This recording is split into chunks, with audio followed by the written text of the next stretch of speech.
memberikan kepada kita kesempatan yang mulia seperti ini.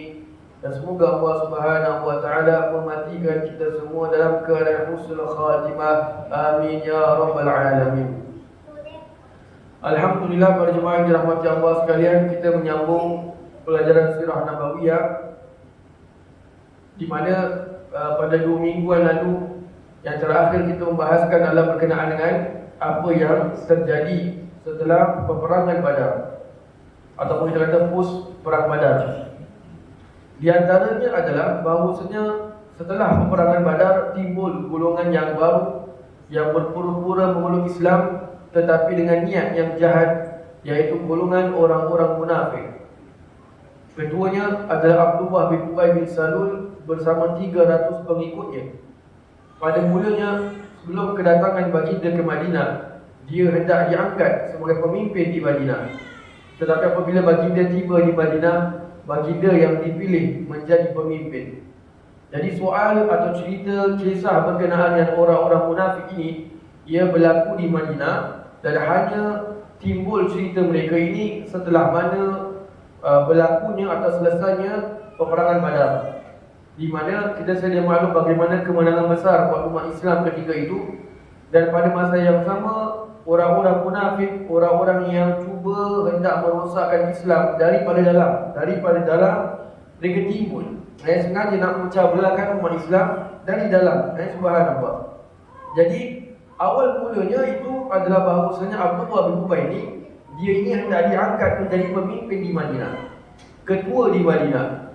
Tapi bila Nabi SAW tiba di Madinah, penduduk Madinah atau kita kata majority of penduduk Madinah, mereka memilih Nabi SAW menjadi pemimpin mereka. Subhanallah. Baik.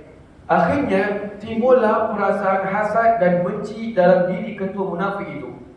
Maka semenjak itu Abdullah bin Ubay bersama pengikutnya seramai 300 orang memeluk agama Islam dan berpura-pura baik di hadapan Nabi SAW. Tetapi mereka bergiat untuk menghancurkan Islam dari dalam. Mereka mula mengintai kabar tentang orang-orang Islam, lalu diberitahu kepada kaum Yahudi atau kepada orang-orang musyrikin di Mekah. So it's not just mereka itu berpura-pura masuk Islam, bermakna mereka memang niat untuk menghancurkan Islam dari dalam, tetapi mereka punya langkah seterusnya, mereka mengintai kabar tentang orang-orang Islam. Bagaimana umpamanya strategi perang yang akan dilakukan oleh Nabi SAW menentang orang-orang musyrik dan sebagainya. Mereka mengintai kabar tersebut dan mereka jual dan information kepada orang-orang Yahudi dan juga orang-orang musyrikin di Mekah. Subhanallah, memang sengaja nak melakukan pengkhianatan terhadap orang-orang Islam. Subhanallah. Baik. Namun walaupun begitu, mereka tidak mengetahui bahawa pergerakan mereka telah diberitahu oleh Allah Subhanahu wa taala kepada kekasihnya sallallahu alaihi wasallam melalui firman-Nya, a'udzubillahi minasyaitonir rajim. وَمِنَ النَّاسِ مَنْ يَقُولُ آمَنَّا بِاللَّهِ وَبِالْيَوْمِ الْآخِرِ وَمَا هُمْ بِمُؤْمِنِينَ يُخَادِعُونَ اللَّهَ وَالَّذِينَ آمَنُوا وَمَا يَخْدَعُونَ إِلَّا أَنفُسَهُمْ وَمَا يَشْعُرُونَ فِي قُلُوبِهِمْ مَرَضٌ فَزَادَهُمُ اللَّهُ مَرَضًا وَلَهُمْ عَذَابٌ أَلِيمٌ بِمَا كَانُوا يَكْذِبُونَ. Surah Al-Baqarah ayat 8 hingga 10. Baik. Yang artinya, dan ada di antara manusia yang berkata, kami telah beriman kepada Allah dan hari akhirat, padahal mereka bukan beriman. Mereka hendak menipu Allah dan orang-orang yang telah beriman, sedangkan mereka tidak menipu kecuali diri mereka sendiri, sedangkan mereka tidak menyedari. Di dalam hati mereka ada penyakit, maka Allah tambahkan lagi penyakitnya, dan bagi mereka azab yang pedih dengan apa yang mereka dustakan. Jadi Allah Subhanahu wa taala beritahu kepada Nabi SAW melalui firman-Nya ni, ayat 8 hingga 10, berkaitan dengan orang-orang munafik. Subhanallah. Dan Nabi SAW memang Nabi tahu siapa yang depan Nabi ni orang-orang munafik. Subhanallah, Nabi tahu. Cuma belum datang perintah daripada Allah Subhanahu wa taala untuk Nabi mengusir mereka. Mereka masih datang masjid, masih lagi datang sembahyang berjamaah dengan Nabi. Subhanallah, walaupun mereka ni bila datang sembahyang berjamaah, datang ke masjid, mereka datang ni lambat-lambat. Memang purposely. Subhanallah. Kalau boleh mereka tak nak datang masjid, tapi nanti begitu obvious for them. Subhanallah, orang-orang munafik. Nabi tahu, Nabi kenal mereka. Cuma Nabi belum dapatkan perintah daripada Allah untuk mengusir. Subhanallah. Jadi ini yang berlaku, setelah mana terjadinya peperangan Badar. Baik. Dan kemudian telah kita melalui sebahagian daripada peristiwa penting setelah perang Badar dan sebelum perang Uhud. Jadi kita tahu bahawa kedua perang ni perang yang sangat besar. Perang yang sangat besar. Jadi antara kedua perang ni ada beberapa peperangan dan juga peristiwa-peristiwa yang tertentu. Di antaranya yang terakhir kita lalu pada 2 minggu lepas adalah bahawasanya pada tahun kedua Hijrah berlaku perkahwinan antara Sayyidina Ali dengan Sayyidatina Fatimah Zahra radhiyallahu anha. Mereka dinikahkan pada bulan Rajab, dan ada yang mengatakan pada bulan Ramadan, dan ada yang mengatakan dalam bulan Rajab. Dan ada juga mengatakan majlisnya diadakan pada bulan Zulhijjah atau Jamadil Awal. Ala kulli hal, perkahwinan mereka ini berlaku di dalam pada tahun kedua Hijrah. Subhanallah. Sebelumnya Sayyidina Abu Bakar dan Sayyidina Umar juga meminang putri baginda itu, tetapi baginda hanya berdiam. Subhanallah. Sayyidina Abu Bakar dan Sayyidina Umar juga berhasrat. Subhanallah. Kalau kita melihat dari sudut umur, ketika ni Sayyidina Abu Bakar sudah 50 lebih. Sayyidina Umar juga bersama juga, sudah hampir 50. Tapi mereka ini berhasrat untuk memperisterikan putri Nabi SAW. Jadi kalau kita melihat kat sini macam seolah-olah orang yang kalau bahasa kita macam sudah hampir tua, tapi kahwin dengan orang yang belasan tahun ketika itu. Belasan umur Siti Fatimah ketika itu. Jadi pada zaman tu memang perkara yang normal. Ada yang isteri Nabi yang Nabi bernikah tu umurnya 20 tahun. Siti Aisyah radhiyallahu anha bernikah umur 6 tahun. Tinggal serumah umur 9 tahun. Subhanallah. Jadi memang memang jadi kebiasaan masyarakat ketika itu untuk mengahwin perempuan yang masih muda. Muda sangat. Subhanallah. Baik. Dan ada juga mengatakan bahawa baginda bersabda, aku menunggu ketentuan daripada Allah. Baik. Lalu Sayyidina Abu Bakar dan Sayyidina Umar berjumpa Sayyidina Ali untuk pergi meminang putri baginda itu. Sayyidina Ali berkata, mereka berdua telah mengingatkanku tentang sesuatu yang tidak aku terfikir sebelum ini. Maka aku pun mendatangi baginda SAW untuk memintakan putrinya itu. Jadi ala-ala Sayyidina Abu Bakar dan Sayyidina Umar datang kepada Sayyidina Ali, rimaikan Sayyidina Ali. Maka Sayyidina Ali pun mendapatkan nasihat tersebut, langsung berjumpa dengan Nabi SAW. Tidak kata wakil orang ke, suruh Sayyidina Abu Bakar, Sayyidina Umar wakil ke, tak ada. Sendiri pergi jumpa Nabi SAW. Baik. Pasal memang rapat. Dengan Sayyidina Ali dengan Nabi memang rapat. Baik. Baginda bertanya, adakah kamu mempunyai sesuatu? Sayyidina Ali menjawab, aku hanya mempunyai kuda dan sebuah baju besi. Maka baginda SAW bersabda, kuda itu adalah sesuatu yang kamu perlu. Manakala baju besi itu boleh kamu jual, kata Nabi. Sayyidina Ali berkata, kemudian aku menjual baju besiku dengan harga 480 dirham. Bermakna kalau satu dirham kita letaklah harga sekarang lebih kurang dalam $15 kali 480. Sebuah baju besi yang digunakan untuk pergi perang.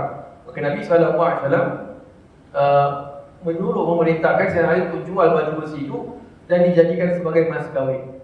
Dijadikan baju tersebut, harga baju tersebut sebagai mas kahwin. Baik. Dalam suatu riwayat yang lain, ketika Sayyidina Ali meminang Sayyidatina Fatimah Zahra radhiyallahu anha, baginda SAW bertanya, apakah yang kamu boleh berikan sebagai mahar? Lalu Sayyidina Ali menjawab, aku tidak mempunyai apa-apa. Baginda kemudian bertanya, di manakah baju besi Hattamiyah yang pernah aku berikan kepadamu pada hari dan itu? Subhanallah. Jadi kalau kita melihat kat sini, Sayyidina Ali radhiyallahu anhu, really kalau bahasa kita macam selamba lah. Bank kosong, POSB buka akaun kosong, nak pay now pun tak boleh, tapi datang jumpa Nabi selamba dan minang anak Nabi. Zero tau. Pasal Nabi bila tanya, aku tak ada apa-apa pun nak pakai jadikan mas kahwin. Subhanallah. Kalau kita kena ni, kau memang minta menyuruh. Ada tak kerja, tak ada duit, ada minang anak aku pula. Subhanallah. Tapi Nabi SAW rimaikan Sayyidina Ali, di manakah baju besi Hattamiyah yang pernah berikan kau? Subhanallah. Sayyidina Ali menjawab, aku masih mempunyainya. Kemudian Sayyidina Ali menjual baju besi tersebut kepada Sayyidina Uthman bin Affan dengan harga 480 dirham. Kemudian beliau mengembalikan baju besi itu kepada Sayyidina Ali, dan Sayyidina Ali membawanya bersama dengan 480 dirham kepada baginda sallallahu alaihi wasallam. Lalu baginda mendoakan kebaikan untuk Sayyidina Uthman radhiyallahu anhu. Ini namanya member support member. Sayyidina Ali nak jual 480 dirham, nak jual baju besi ni, nak buat kahwin. Sayyidina Uthman tahu dia yang first one yang beli baju besi tersebut. Beli dengan harga 480 dirham. Kemudian baju besi itu dihajatkan kembali kepada Sayyidina Ali. Subhanallah. Support member. Subhanallah. Maka bila Nabi SAW dapat tahu, Nabi pun mendoakan kebaikan buat Sayyidina Uthman radhiyallahu anhu. So ini adalah apa yang Al-Fatih kongsikan di sini.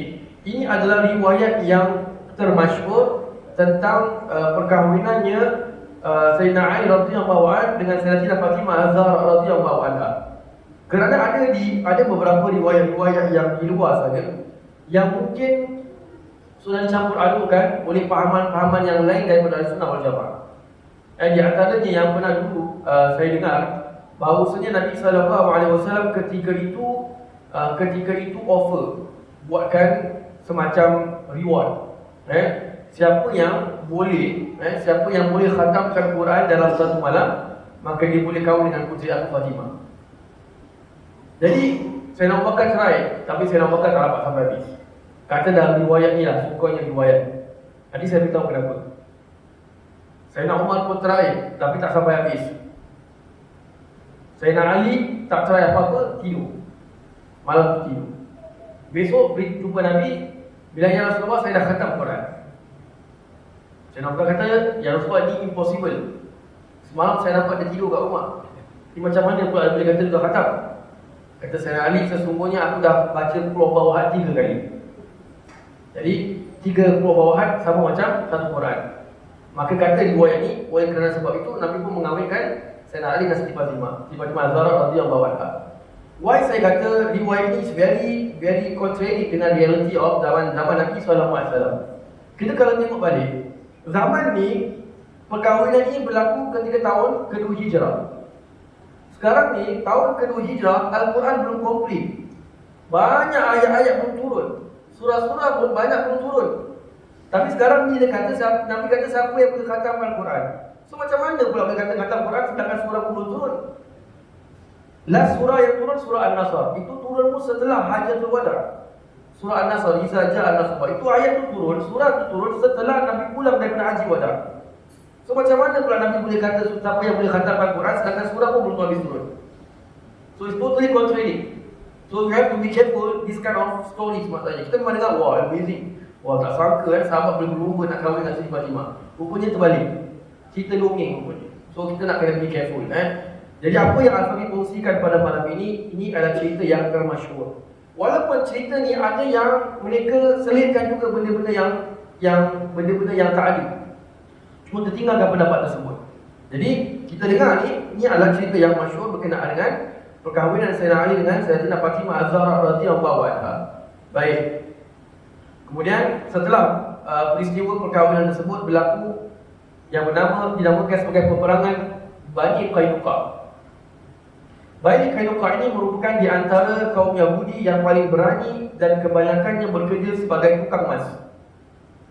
Goldsmith. Orang-orang Yahudi ni. So mereka ni adalah kaum Yahudi yang paling berani, yang paling keras bahasa kita, dan kebanyakannya bekerja sebagai tukang emas. Setelah peperangan Badar, Bani Qainuqa mula menunjukkan permusuhan mereka dan kedengkian mereka, sehingga mereka mula melanggar perjanjian mereka dengan Nabi SAW, iaitu tidak boleh bermusuhan dengan baginda dan orang-orang Islam, begitu sebaliknya. Jadi orang-orang Yahudi Bani Qainuqa ni, kita tahu di Madinah ketika itu ada 3 type of orang-orang Yahudi, Bani Qainuqa, Bani Nadir dengan Bani Quraidah. Kedua-dua ni pun akan diperangi oleh Nabi SAW, kita akan dengar.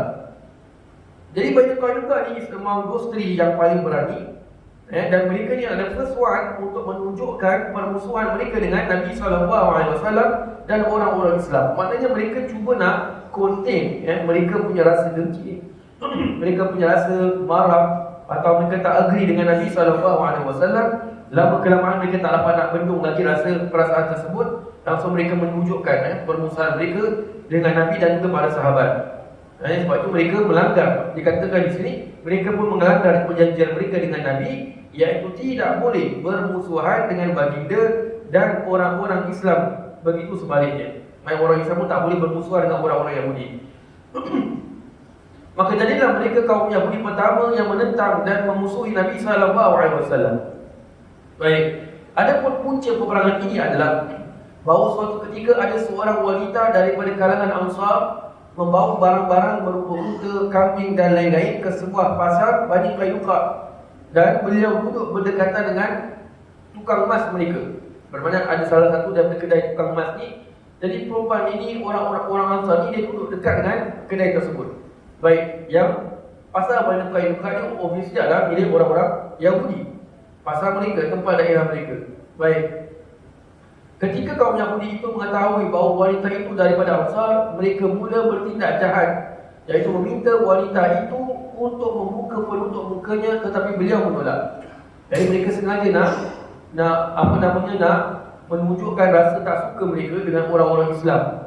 Jadi bila mereka tahu itu rupanya daripada orang Ansar, mereka mula nak melakukan tindakan yang jahat terhadap wanita tersebut. Mula-mula dia suruh buat apa? Suruh wanita itu membuka penutup mukanya, tetapi beliau menolak, kerana tidak kena menjaga maruah dirinya, perempuan ini. Subhanallah. Baik, maka tukang emas di situ mengambil ujung kain wanita itu dan diikatkan di belakangnya, atau memasukkan duri ke dalam kainnya, kemudian dimasukkan ke dalam tanah. Jadi dia nak buat apa ni? Dia memang sengaja pula nak memalukan wanita tersebut. Subhanallah, jahatnya orang Yahudi ni. Jadi dia buat apa? Ada sebagai riwayat mengatakan dia ikatkan ke belakangnya. Jadi memang tersimpul, jadi orang perempuan ni boleh tersandung. Atau ada riwayat mengatakan dia masukkan duri, kayu yang berduri ke dalam kainnya, kemudian dicocokkan ke dalam tanah. Baik.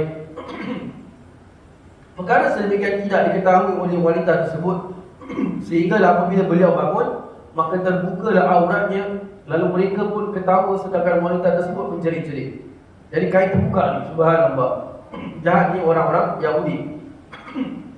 Jadi orang-orang Yahudi ni bukan nak tolong untuk menutup atau cover balik, tapi mereka ketawa-ketawa dan biarkan perempuan tu menjerit-jerit di situ. Subhanallah.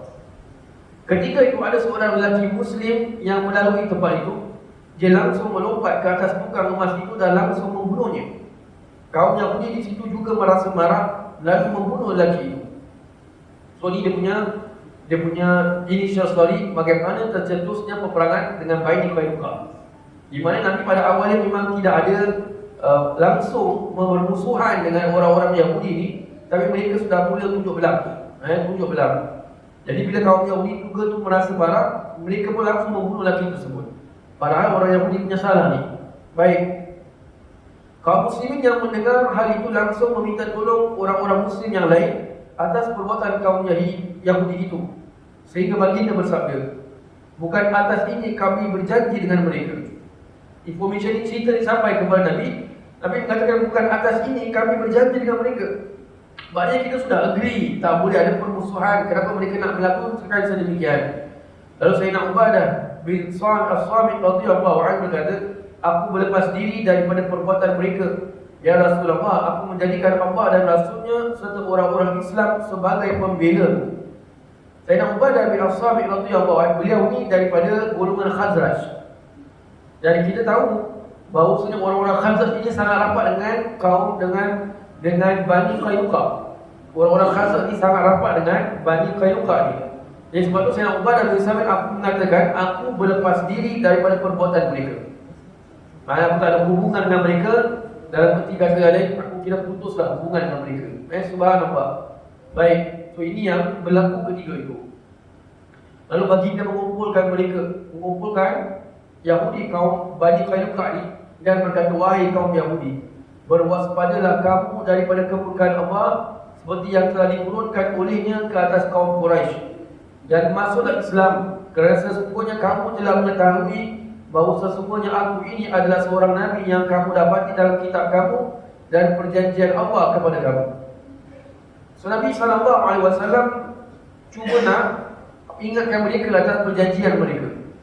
Nabi mengatakan bahawasanya kamu kena ingat, jangan kamu kerana perbuatan kamu ini kamu mengundang kemurkaan Allah ke atas kamu. Kamu mengundang azab Allah ke atas kamu. Subhanallah. Dan kemudian Nabi menyuruh mereka untuk masuk Islam. Masuklah Islam kerana sesungguhnya kamu telah mengetahui bahawa sesungguhnya aku ini adalah seorang Nabi yang kamu dapati dalam kitab kamu. Nabi tahu, kamu sendiri tahu yang aku ini seorang Nabi. Dalam kitab kamu ada cakap pasal aku. Tapi kenapa masih tak mau beriman? Tidak mau masuk Islam dan perjanjian Allah kepada kamu. Di dalam surah Al-Ma'idah, Allah Subhanahu Wa Taala ada berfirman berkenaan dengan kaum Bani Israel atau kaum Yahudi. Allah mengatakan akhadha qaum Isa ka Bani Israel, dan apabila Allah Subhanahu Wa Taala mengambil janji daripada kaum Bani Israel, untuk apa? Untuk membela rasulnya. Untuk membela rasulnya. Subhanallah. Tetapi masalahnya dalam ayat itu Allah mengatakan tetapi kamu ingkar.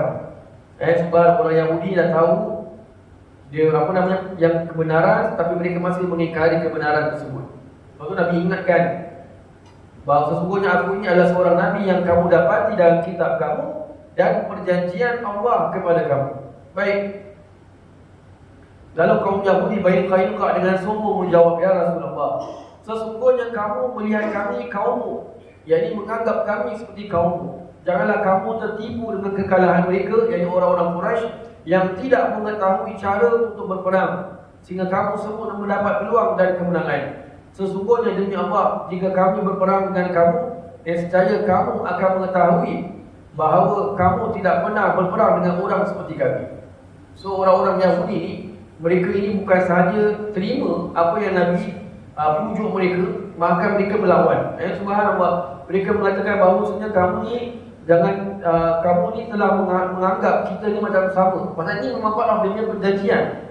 Nabi mengatakan kalau kita masih ingat perjanjian tersebut, bahawasanya hendaklah kamu menganggap bahawa kita ni hidup sebagai satu bangsa di negeri Madinah. Nabi dah beritahu perjanjian mereka tu. Kemudian mereka mengatakan kepada Nabi bahawasanya kamu jangan tertipu dengan kekalahan mereka. Mereka mengatakan bahawasanya orang-orang Quraisy ni kalah pasal dia ni tak pernah berperang. Subhanallah. Jadi kalau kamu berperang dengan kami, baru kamu tahu kamu tidak pernah berperang dengan orang seperti kami. Subhanallah. Jadi orang-orang Yahudi ni somehow macam dia tak boleh nak terima yang Nabi SAW itu masih lagi berlaku baik terhadap mereka, dan tidak masih lagi mahu mengakui kesalahan yang telah mereka lakukan.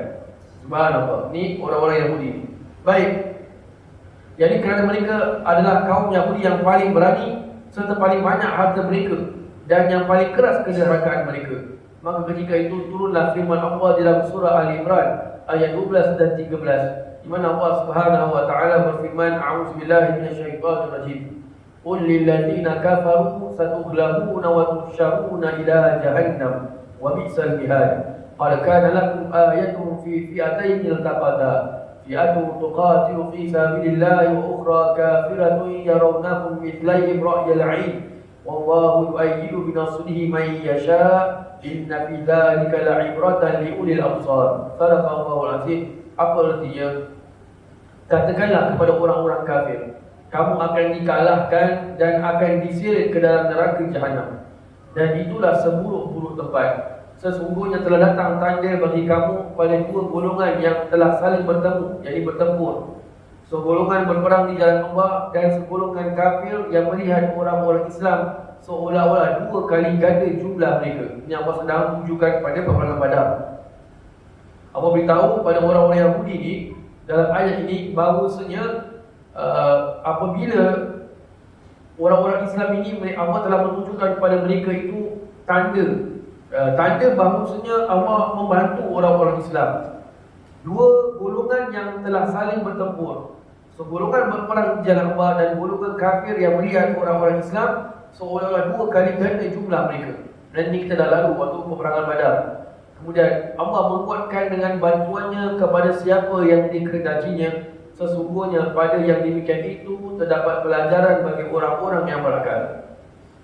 Jadi bila Nabi SAW telah cuba untuk meredakan keadaan orang-orang Yahudi ingatkan mereka tentang perjanjian mereka. Subhanallah, dan mereka melawan.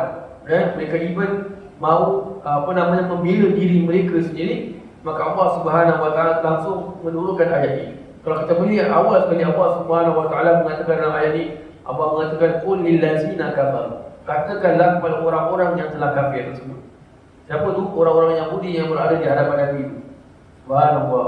Langsung dijawab langsung oleh Allah Subhanahu wa taala tentang keadaan mereka. Dan ketika tu Allah dah beritahu wa tuhsyaru satughlabuna wa tuhsyaruna ila jahannam. Ini orang-orang Yahudi yang depan Nabi ini belum mati lagi.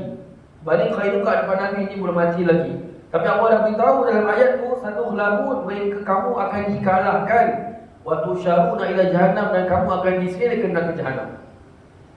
Subhanallah, atas kedegilan mereka punya kekerasan, mereka langsung dicap oleh Allah Subhanahu wa taala daripada orang yang akan masuk neraka jahannam.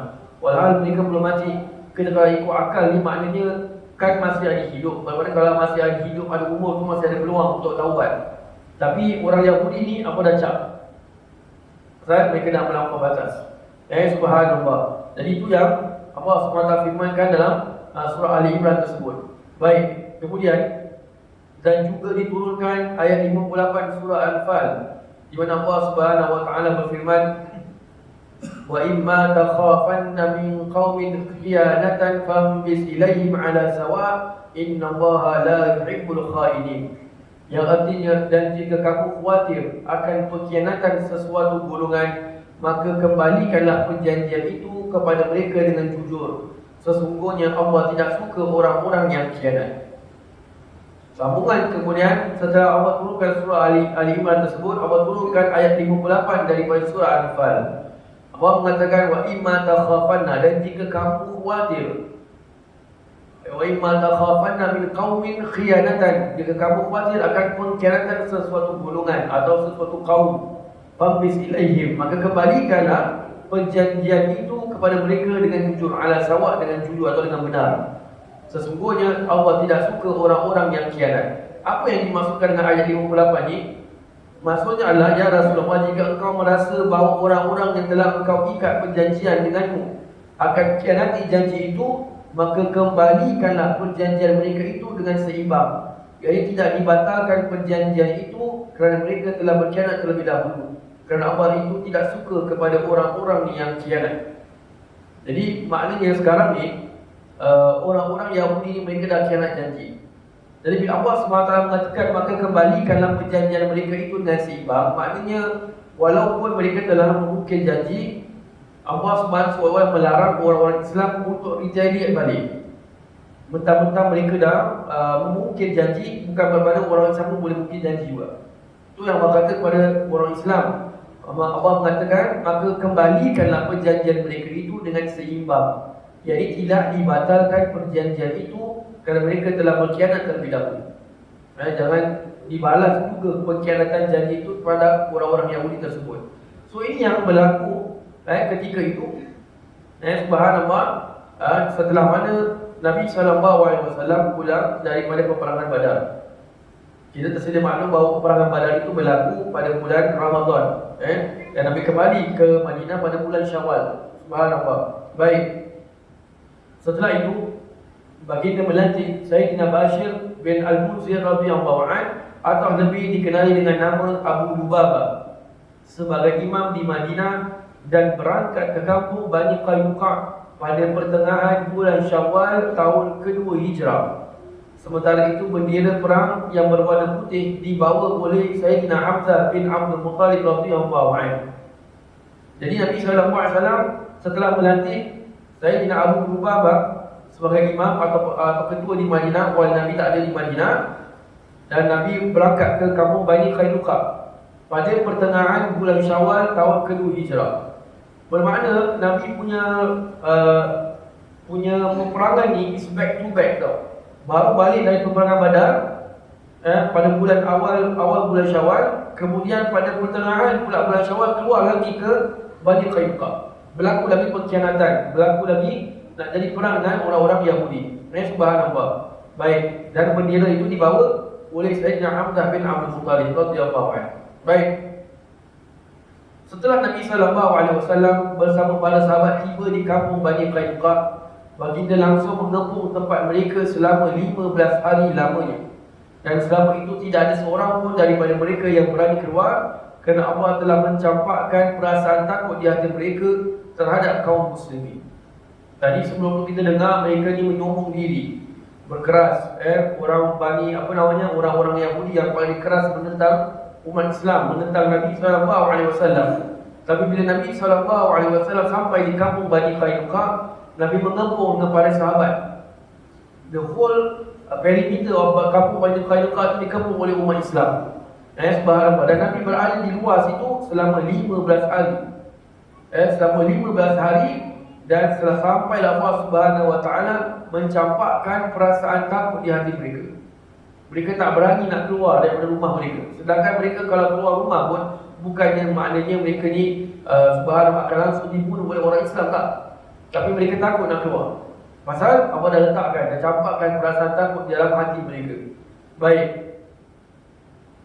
Oleh kerana mereka sudah merasa lemah dan takut untuk pasukan kaum muslimin, maka mereka mengajukan permintaan kepada Nabi SAW supaya mereka dilepaskan daripada dikepung. Surrender lah bahasa kita. Dah lama Nabi berada di mengepung di kawasan rumah mereka. Akhirnya mereka surrender dan mereka mengajukan permintaan kepada Nabi SAW supaya mereka dilepaskan daripada dikepung. Baik. Maka Nabi SAW pun mengadakan musyawarah dengan para sahabat untuk membincangkan tindakan yang patut diberikan kepada mereka, sama ada untuk dibunuh atau dibebaskan. Subhanallah.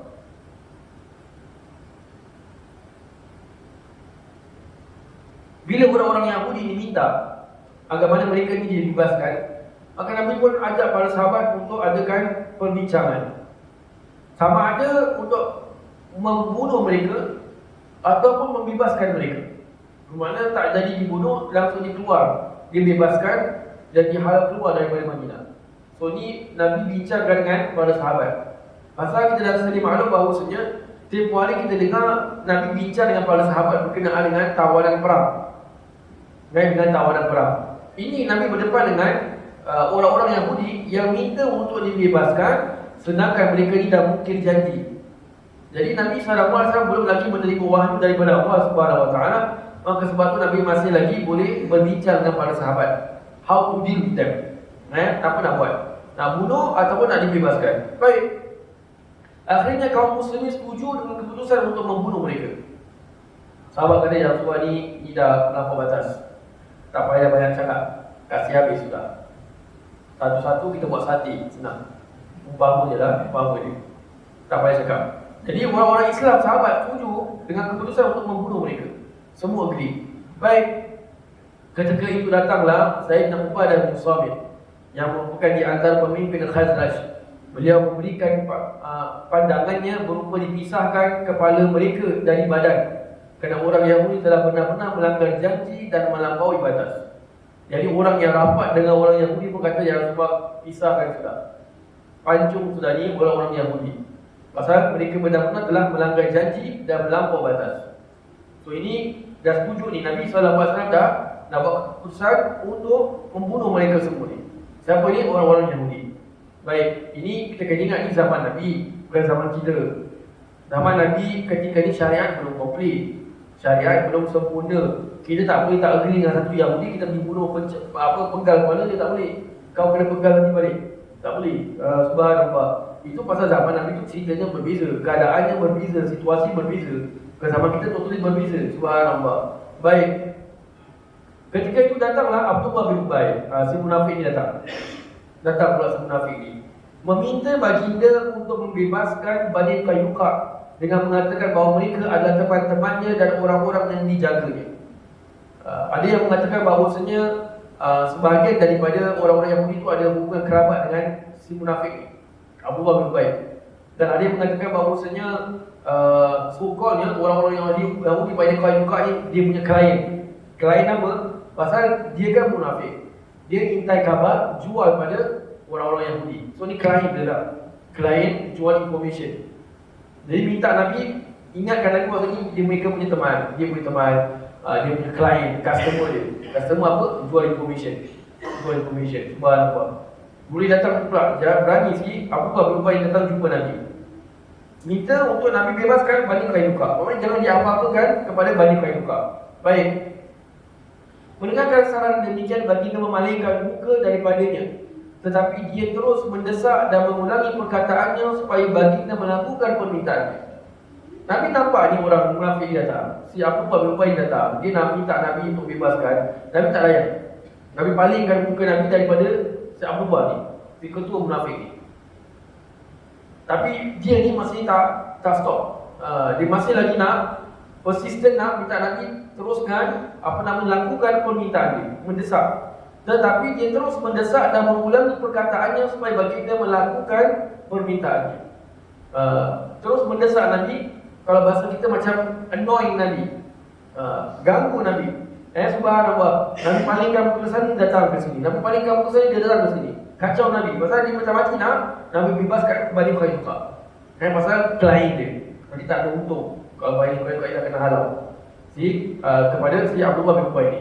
Baik. Lalu dia memasukkan tangannya ke dalam saku baju besi baginda dan ada pendapat mengatakan dari arah belakang. Subhanallah. Dia dah betul-betul melampau batas. Siapa ni? Abdullah bin Ubay. Dia bila tengok Nabi SAW tak layan dia buat apa? Dia masukkan tangan dalam baju Nabi. So dia tak lepaskan Nabi ni.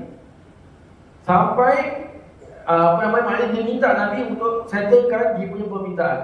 Dan ada pendapat yang mengatakan dia daripada arah belakang. Bila dia pegang Nabi tu, baju besi Nabi tu daripada arah belakang. So maknanya Nabi tak boleh lari. Subhanallah. Dengan mengatakan, ya Rasulullah, berbuat baiklah terhadap mereka kerana mereka adalah tanggunganku. Tetapi baginda bersabda, lepaskanlah tanganmu ini. Dan ketika itu berubah wajah baginda yang mulia menjadi kerana marah, menjadi merah kerana marah. Dan kita sudah maklum oleh Nabi SAW ini putih kemerahan. Jadi kalau Nabi marah, merah wajah Nabi. Merah, wajah Nabi itu boleh merah. Jadi bila dia dah buat macam itu, bila dia dah masukkan tangan di dalam baju Nabi, dalam saku baju besi Nabi itu, dia sampai kata, ya Rasulullah, buat baiklah dengan mereka kerana mereka adalah tanggungan aku. Mereka adalah aku punya klien, aku punya customer ni, ya Rasulullah. Nabi mengatakan, lepaskan tanganmu ini. Dan ketika itu berubah wajah Nabi SAW jadi merah. Pasal marah kan si munafik ni. Marah betul kan si munafik ni, subhanallah. Pasal obviously boleh nampak bahawasanya Abdullah bin Ubay ni benar-benar orang munafik. Kerana kalau dia betul orang Islam, he will definitely agree dengan keputusan Nabi dan orang-orang Islam yang lain untuk membunuh Bani Qainuqa. Tapi dia tak agree. In fact, dia boleh lagi memaksa Nabi untuk melepaskan kaum Bani Qainuqa ni. Subhanallah, paksa Nabi. Baik, kalau kita melihat kat sini, seolah-olah Nabi SAW menjadi marah ni kerana urusan peribadi. Seolah-olah kerana Nabi diganggu. Sikap Abdullah bin Ubay yang sangat annoying. Ganggu Nabi SAW. Tapi kita kena ingat, Nabi menjadi marah ni bukan kerana urusan peribadi, no. Nabi menjadi marah kerana keputusan ni telah ditetapkan. Satu, jadi telah melanggar bermakna apa yang telah ditentukan oleh Allah Subhanahu Wa Taala. Itu yang Nabi jadi marah kerana mereka dah mungkin janji, tapi si Abdullah bin Ubay nak bela pula orang yang mungkin janji. Subhanallah. Jadi Nabi jadi marah bukan kerana perasaan, tapi kerana memang